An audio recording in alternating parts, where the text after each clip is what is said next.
Dari awal Gunung Semeru ini erupsi, saya sempat curiga akan beberapa hal yang ganjil di situ. Dan mungkin saat ini ada teman-teman, ada dulur-dulur dari Lumajang, dari lereng Gunung Semeru yang menonton video ini. Jika memang dari apa yang saya sampaikan ini ada kesalahan, saya mohon maaf.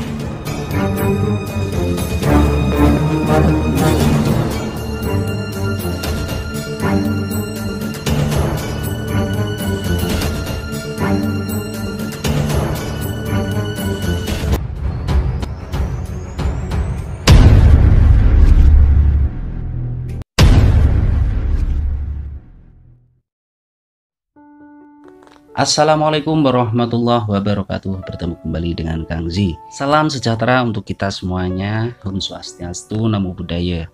Islam, Kristen, Katolik, Hindu, Buddha, dan Konghucu. Agama-agama yang saya sebutkan ini tadi adalah agama yang sudah diakui secara resmi di Indonesia, bahkan dilindungi oleh hukum negara. Tujuannya apa? Tujuannya adalah agar kita ini bisa hidup rukun, hidup bertoleransi antar umat beragama. Ya, meskipun kenyataannya masih banyak sekali pihak-pihak yang ingin menghancurkan kerukunan di Indonesia ini. Ajakan saya, harapan saya kepada teman-teman yang saat ini masih setia menonton video saya, video Kang Zi, marilah kita benar-benar menjaga kerukunan antar umat beragama di Indonesia ini. Dan selanjutnya pada video ini saya ada unek-unek tentang Gunung Semeru ya teman-teman. Jadi jika kita membicarakan Gunung Semeru, tentunya Gunung Semeru ini selain terkenal sebagai gunung api yang aktif, Gunung Semeru ini juga merupakan lautan emas. Menurut data yang saya baca, pertama Gunung Semeru ini meletus ini pada tahun 1818 atau tepatnya kurang lebih sekitar 2 abad yang lalu. Dan setelah itu kembali terjadi aktivitas vulkanik di Gunung Semeru, yang salah satunya yaitu terjadi di tahun 1913. Meskipun letusan Gunung Semeru pada tahun tersebut ini tidak banyak informasi yang terdokumentasikan. Dan selang beberapa lama kembali Gunung Semeru ini meletus pada tahun 1941. Di tahun ini bahkan letusan Gunung Semeru ini tercatat erupsi terlama. Karena pada tahun 1941 Gunung Semeru ini sempat meletus. Dari pertama erupsi itu pada tanggal 21 September 1941 sampai pada bulan Februari 1942. Bayangkan saja erupsi Gunung Semeru ini 5 bulan tidak berhenti. Dan sekarang ini Gunung Semeru kembali meletus terhitung sejak tanggal 4 Desember tahun 2021 yang lalu. Ini sampai sekarang, tapi kenyataannya Gunung Semeru ini belum juga menunjukkan erupsinya ini akan segera berakhir. Saya rasa penderitaan yang dialami oleh saudara-saudara kita di lereng Gunung Semeru sana ini sudah cukup menyakitkan.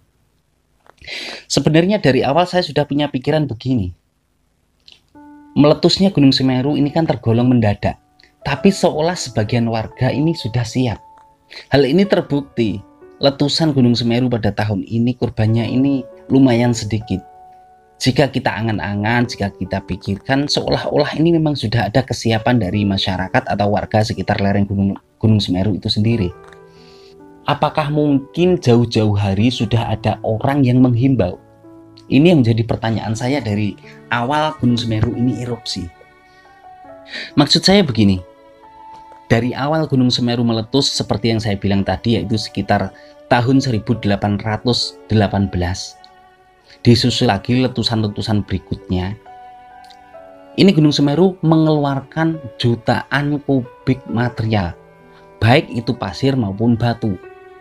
Dari tumpukan-tumpukan material inilah warga Lumajang, khususnya orang-orang atau warga-warga yang hidup di lereng Gunung Semeru ini hidup sejahtera.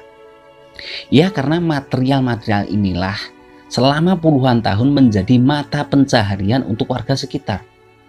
Bukan hanya ratusan loh, mungkin boleh dibilang ribuan ya teman-teman warga Lumajang sana yang hidup dari material-material Gunung Semeru ini. Mulai dari warga lokal yang masih menggunakan cara manual, yang menambang pasir dengan menggunakan pengki dari dalam air.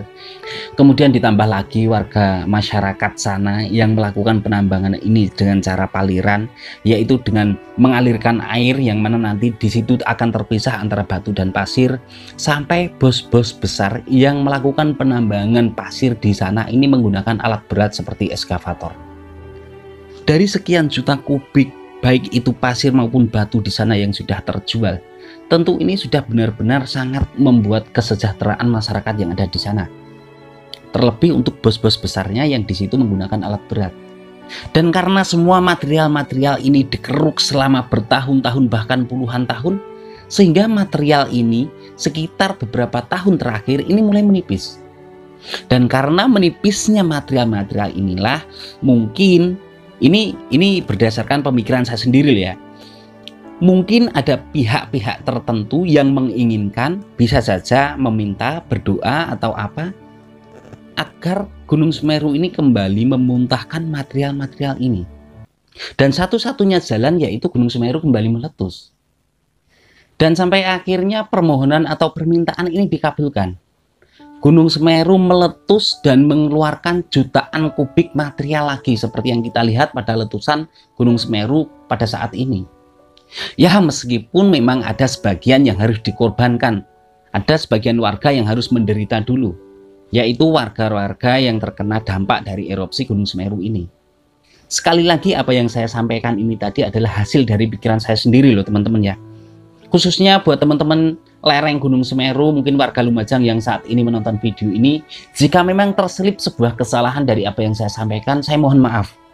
Dan semoga atas kesalahan saya ini Allah mengampuni dosa-dosa saya. Dan jika memang itulah yang terjadi, dapat dikatakan inilah hukum alam. Saya yakin teman-teman pernah mendengar yang namanya pepatah begini ya, berakit-rakit ke hulu, berenang ke tepian. Mungkin dengan meletusnya Gunung Semeru mengeluarkan jutaan kubik material ini, memang ini merupakan sebuah penderitaan untuk warga Lumajang. Karena banyak sekali korban-korban yang berdampak. Tapi setelah ini, ya bisa saja warga Lumajang kembali sejahtera. Karena jujur gini ya teman-teman, dari awal Gunung Semeru ini erupsi, saya sempat curiga akan beberapa hal yang ganjil di situ. Sampai akhirnya di situ saya pikirkan, masa sih gini, masa sih gini. Jadi intinya apa yang saya sampaikan dalam video ini tadi adalah hasil pikiran saya. Dan mungkin saat ini ada teman-teman, ada dulur-dulur dari Lumajang, dari lereng Gunung Semeru yang menonton video ini. Jika memang dari apa yang saya sampaikan ini ada kesalahan, saya mohon maaf. Dan semoga kesalahan saya ini diampuni oleh Allah. Jikapun setelahnya ada dari teman-teman ini ada yang setuju, ada yang enggak, ada yang menganggap ini masuk akal ataupun tidak, monggo silahkan berkomentar, bebas. Karena ini adalah murni pendapat dari saya pribadi. Sebenarnya kalau membahas tentang Gunung Semeru ini nggak akan ada habisnya ya teman-teman. Karena banyak sekali, bisa saja mungkin saya akan membahas tentang Sabdo Palun Nagih Janji. Kemudian bisa jadi kita hubungkan dengan ramalan Jayabaya yang mana Pulau Jawa ini akan tenggelam. Bisa saja kita hubung-hubungkan. Tapi untuk saat ini memang ini yang saya sampaikan hanya sekedar unek-unek ini. Mengingat memang erupsi Gunung Semeru ini belum berakhir, saya hanya dapat berdoa. Saya mohon kepada Allah semoga bencana Gunung Semeru ini segera dihentikan. Sehingga dulur-dulur kita, saudara kita yang ada di sana ini kembali bisa hidup normal. Bisa beraktivitas seperti sedia kala. Itu adalah doa saya. Dan semoga Allah mengabulkan. Amin amin ya rabbal alamin. Saya rasa unek-unek dari orang bodoh ini cukup sekian ya teman-teman. Sekali lagi jika ada kesalahan dari apa yang saya sampaikan, saya mohon maaf yang sebesar-besarnya. Assalamualaikum warahmatullahi wabarakatuh.